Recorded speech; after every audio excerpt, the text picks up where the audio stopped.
fiery horse with the speed of light, a cloud of dust, and a hearty hi-yo silver, the Lone Ranger.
With his faithful Indian companion Tonto, the daring and resourceful masked rider of the plains led the fight for law and order in the early western United States.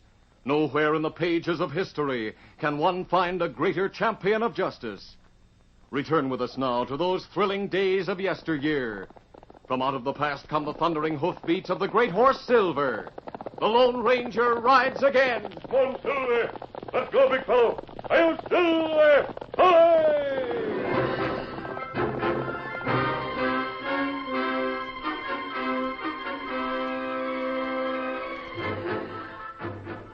For 2 years, lawmen had searched the Phantom Hills for the hideout of the outlaw brothers Joe and Slim Dallas, but without success.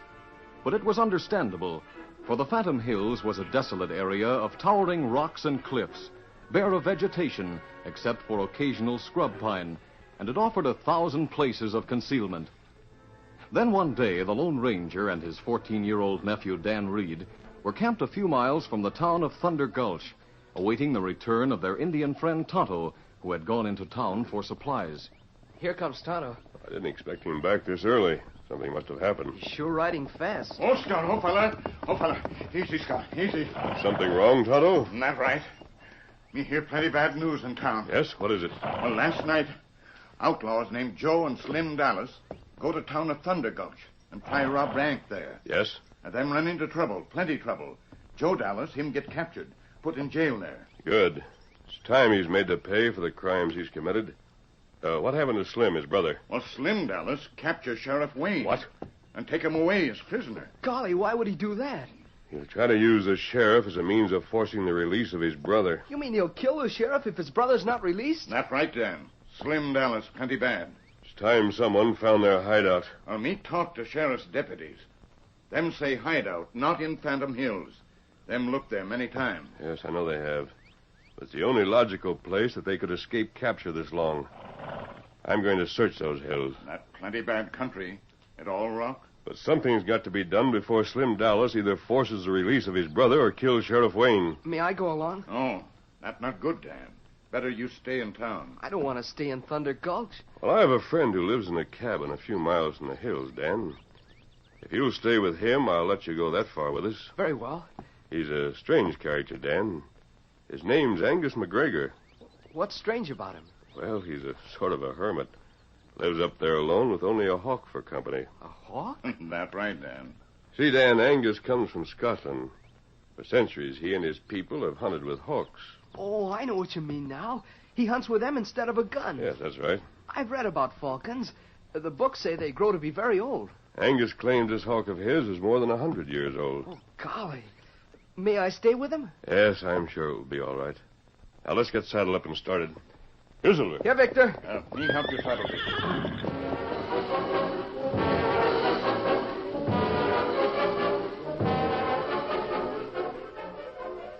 Meanwhile, Slim Dallas, the outlaw, and his blindfolded prisoner rode slowly up a narrow trail that led to a rocky ledge high above the basin of the Phantom Hills. Well, Sheriff, we're almost there now. I guess you're glad to know it. I'll be glad to get this blindfold off. I'll take it off when we get to the ledge. Steady there now. We must be up mighty high. My ears are popping. Yeah, we're plenty high. Now pull in your horse. Oh, there. Oh. Steady. All right, climb down. Yep. Now I'll take the blindfold off, let you take a look around. There. Know where you are, Sheriff? Hey, you're in the Phantom Hills. Yeah, you're right about that. Me and my brother Joe have watched you and your deputies trying to find us time and time again. Once we thought you were coming up here, but you changed your mind just in time. I remember. The deputy said nothing but a mountain goat could get up here. I agreed with him. We turned back. If you hadn't, a lot of you would have been dead when you got in gun range. You never would have got back down the trail.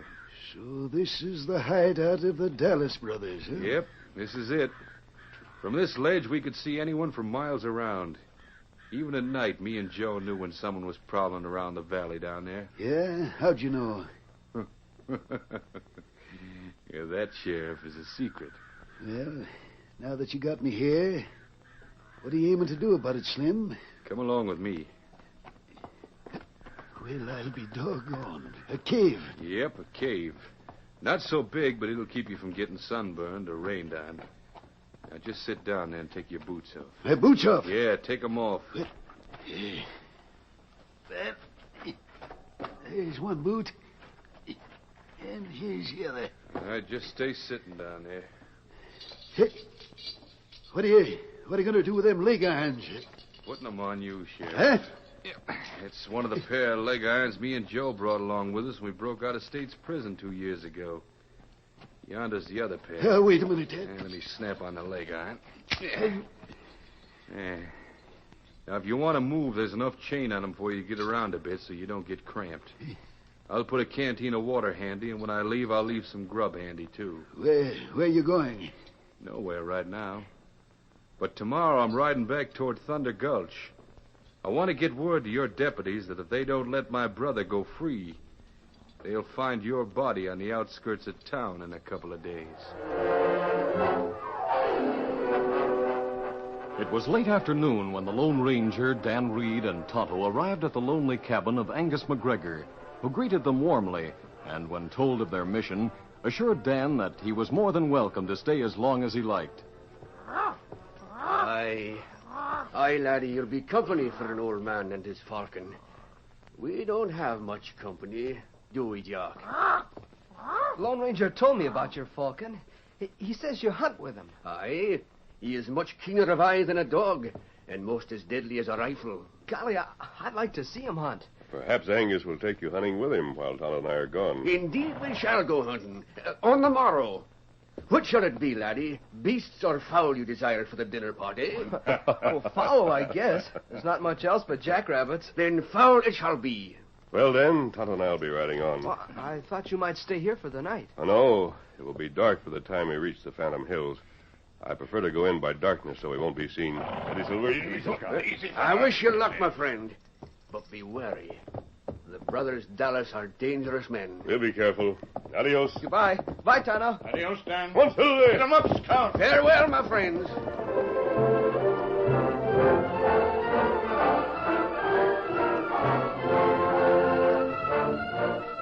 The following morning, Dan and old Angus were up at daybreak. After a hearty breakfast, the old Scotsman showed Dan how to handle a hunting hawk. No, laddie. You will observe this leather band I wear on my wrist. Yes, sir. It is for Jock to perch on as we ride along. His talons are strong as steel and as sharp as the blade. The leather protects my arm. I understand. No, we call him to perch. Jock! Perch, Jock! What? He flew right to your wrist when you said perch. Aye, laddie. There are only two commands. Perch and hawk. Hawk? What's that for? When you sight the game, you remove his hood and shout, hawk. That means for him to soar aloft and attack. Then when he's killed the game, you shout perch. And he returns to the wrist, and you again put on his hood. But I don't understand about the hood. Oh, here. Is a wee little hood made of black cloth. We slip it over Jack's head, thusly. Then you retrieve the game he has killed and continue the hunt. But why do you make him wear the hood? You ask many questions, laddie. But old Angus is glad to answer them. It allows the hunter, rather than Jack, to select the game to be killed. For instance, you wish birds today instead of jackrabbits. Very well. Jack will see no jackrabbits, though we may see many of them. Oh, I see what you mean. You won't take his hood off unless we see quail or wild turkey. Aye. Well, no, we're ready to start. I've got the horses saddled. I'll bring them around.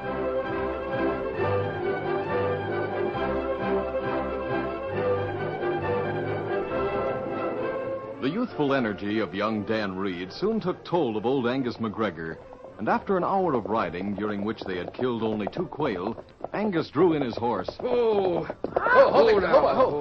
Why are we stopping, sir? Oh, laddie.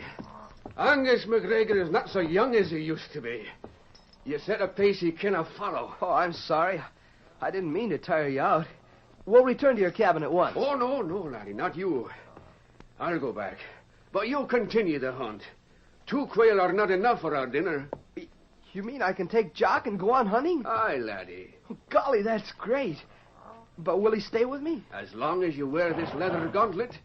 Now, Jock, my lad, move over to the horn of the saddle. There, that's a good boy, Jack.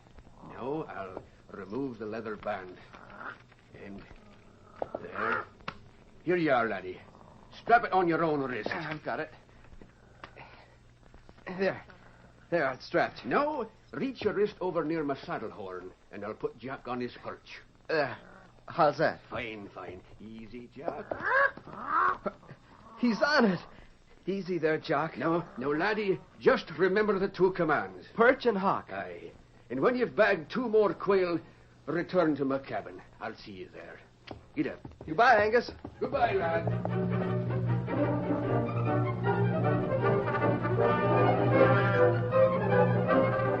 A short time later, Dan spotted a quail and released the hawk, which struck with deadly aim, and at Dan's command of perch, returned to the wrist to be recapped with the hood. Dismounting, Dan recovered the bird and was about to remount when he saw a man riding rapidly toward him. Steady there, Victor. Steady, boy. The man must want something. Oh, there, boy. Oh, there. Morning. Hello there, Button. Want to make $10? Deliver a message for me? Oh, I'm sorry, but I don't... Now, don't give me an argument. You can use $10. I want this note delivered. All you've got to do is take it into Thunder Gulch and hand it to the deputy in the sheriff's office. The sheriff's office? Yeah. How about it? Well, I can't take your money, but I'll deliver the note for you. Oh, you'd better take the money. You can use it. No, thanks. I don't do favors for money. Anyway, I've got to go back to a friend's cabin and leave his hunting hawk before I start to town. Where's your friend live? Oh, not far from here. You don't have to worry. I'll deliver the note after I take the hawk home. I see what you do. Here it is. Yes, sir. All right, now get going. All right. Steady, Victor. Easy, boy. Come on, Victor.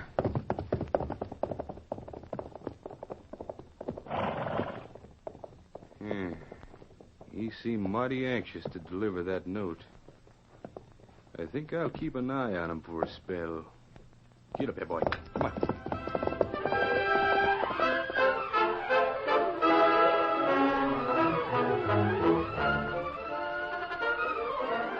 The curtain falls on the first act of our Lone Ranger story.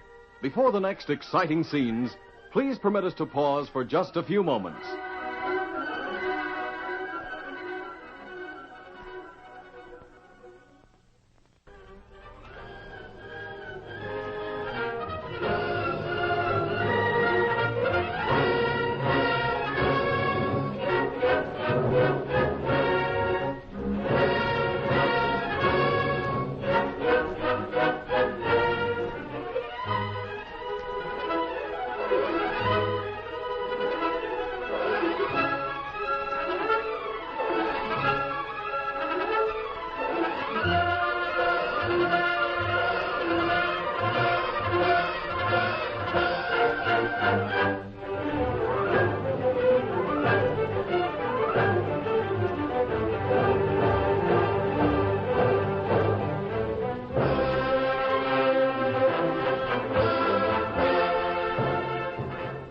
to continue our story.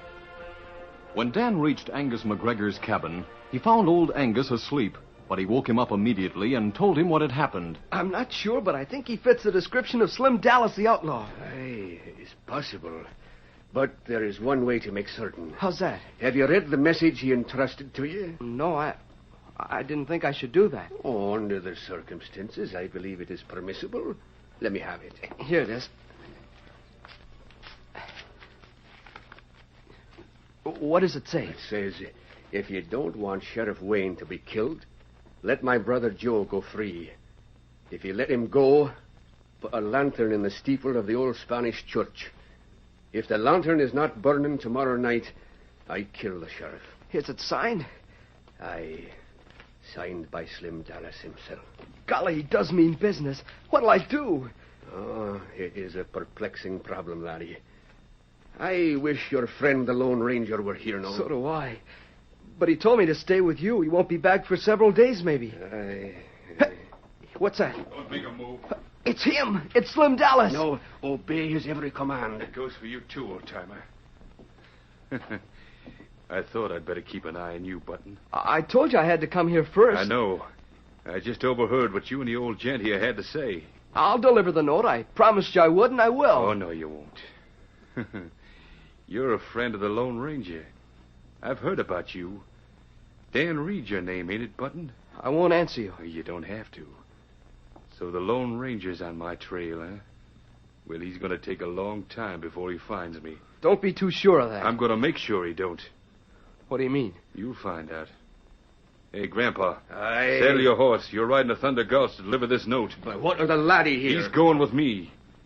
Just in case the Lone Ranger needs to be convinced it's not healthy to follow my trail. Now get a move on.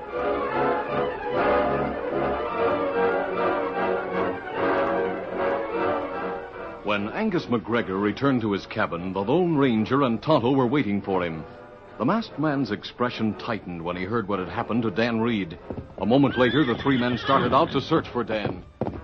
Get him, Spot!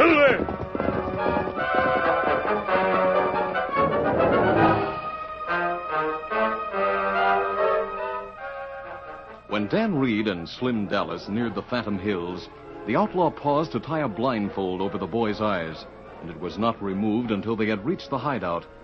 He was led to the entrance of the cave far back on the ledge, and like Sheriff Wayne, was placed in leg irons, which were chained to the base of a giant pine tree that grew out of a crevice in the rock. After a cold supper served by the outlaw, the latter saddled his horse as darkness fell over the ghost-like hills. Where are you going now? See if that note was delivered in Thunder Gulch. If it was, I want to know what they're going to do about letting my brother Joe loose. Steady there. I hope they're laying for you, Slim. I sure do. I'll not get close enough to town for him to do that, Sheriff. If there's no lantern burning in that old church steeple, I'll be back. I promised your deputies I'd deliver you dead. I meant it. What if there is a lantern burning in the steeple? Joe knows where to meet me, and it won't be here. You mean you're not coming back to release us? You think I'm crazy? Lone Ranger's prowling these hills. It's time me and Joe cleared out of this country. Slim, you can't leave us chained here. We'll be buzzard bait in less than a week. I know that. But as long as you and the kid are here, your deputies and the Lone Ranger won't be wasting time looking for me and Joe. They'll be looking for you and the kid. Lone Ranger will get you no matter where you go. A lot of folks have tried it, Button, but they never figured out our secret. He won't either. Adios. Get up there. Come on.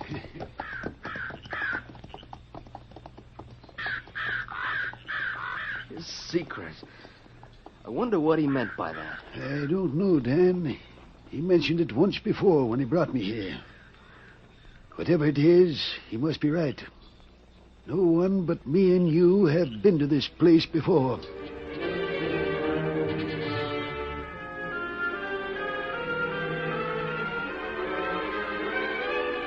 As the new day broke over the Phantom Hills, the Lone Ranger, Tonto, and Angus McGregor renewed their search for the hideout of the Dallas outlaws. And by mid-afternoon, they were in the rugged heart of the dismal terrain, hemmed in by towering crags and cliffs of 1,000 colors and shapes. They were riding abreast, and Jock the Falcon perched on the pommel of the Scotsman's saddle, unhampered by the black hood. High overhead, two giant crows loudly protested the invasion of their unchallenged domain. Hawk hear crows, not like crows. Aye, Tonto. He sees them, too, up there above that giant pine on the cliff. Well, there he goes after them. Crows wish them keep mouth shut. Jock will make short work of them, no doubt of it. Shall we stop and wait for him to come back, Angus? Oh, no. Jock will return to the saddle horn when he has completed his task. He'll find us.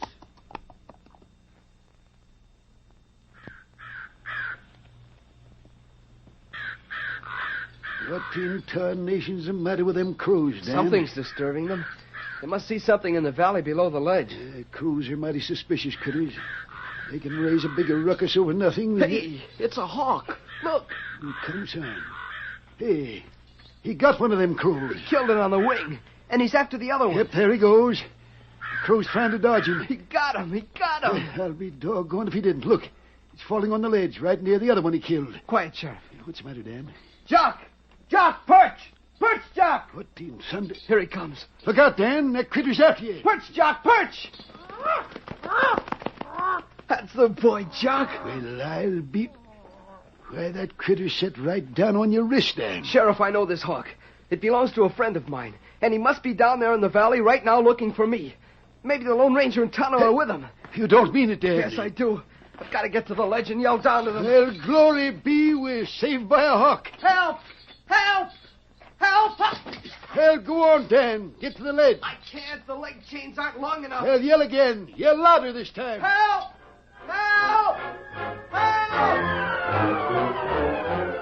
As the leg chain snapped taut, drawing Dan Reed up far short of the ledge overlooking the valley, the joy of both man and boy turned to bitter disappointment. For almost half an hour, Dan shouted at the top of his voice.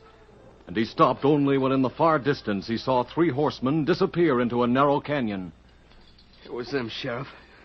Look. Yes, three horsemen. One riding a white horse. He's the Lone Ranger. The others are Tonto and Angus McGregor. And they rode right past us without knowing it. Let me sit down here and get one of my socks off.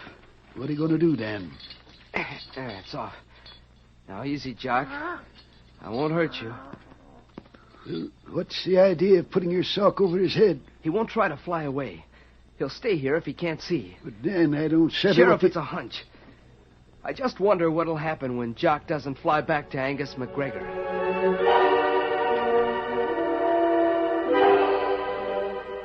Shortly before sundown, the Lone Ranger ordered a halt in the search for Dan and the sheriff. Tonto hurriedly prepared a light meal of pack rations, which they ate in silence, except for Angus McGregor, who was becoming worried over the failure of his Falcon to return to him. He has never failed to return before.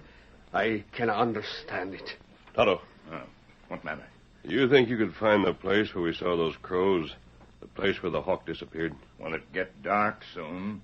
But me think me find it. Then let's go. Here, Silver. But why are you going back there? I haven't time to explain, Angus. Steady, big fella. Get down. Come on, Silver. Get on.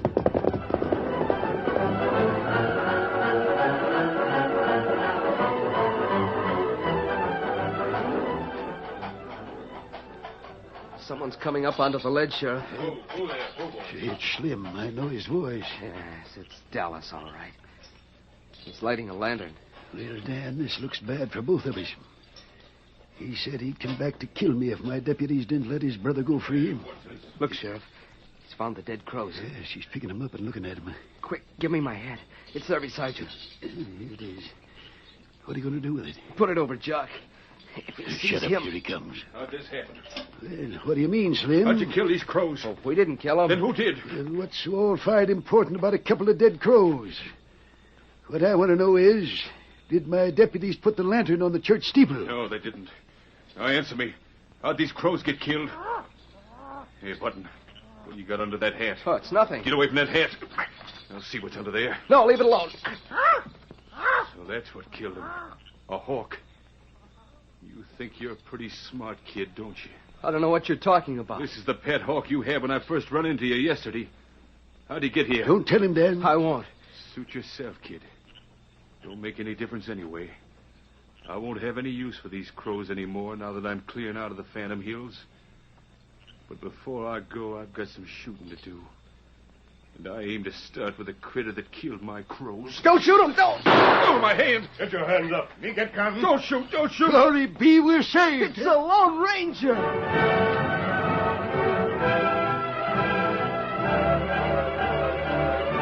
Slim Dallas, desperate outlaw that he was, quickly realized he had been taken by surprise and that resistance would be useless. He surrendered without a fight and even helped to unlock the leg irons that held Dan and the sheriff.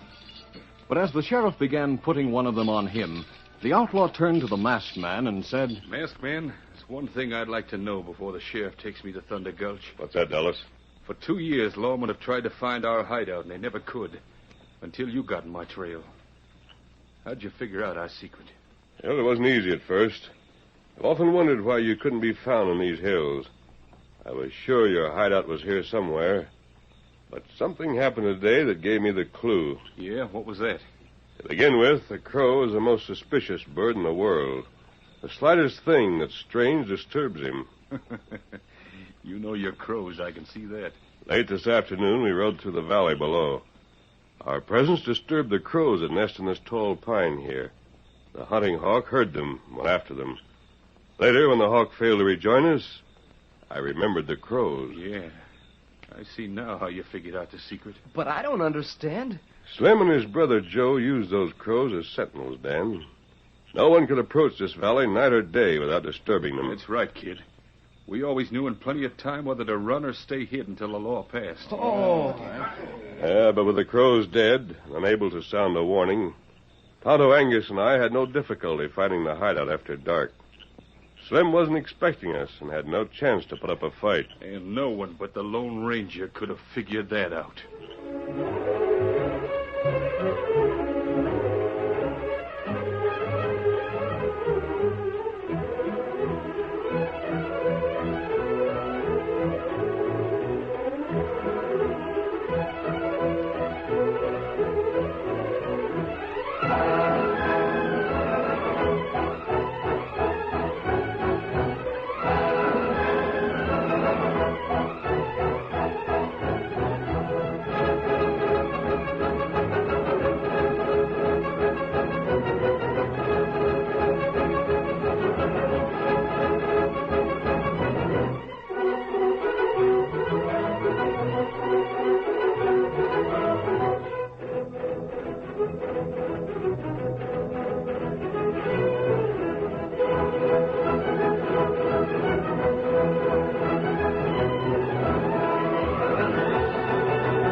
This is a feature of the Lone Ranger Incorporated, created and produced by George W. Trendle, directed by Charles D. Livingston, and edited by Fran Striker. The part of the Lone Ranger is played by Brace Beemer.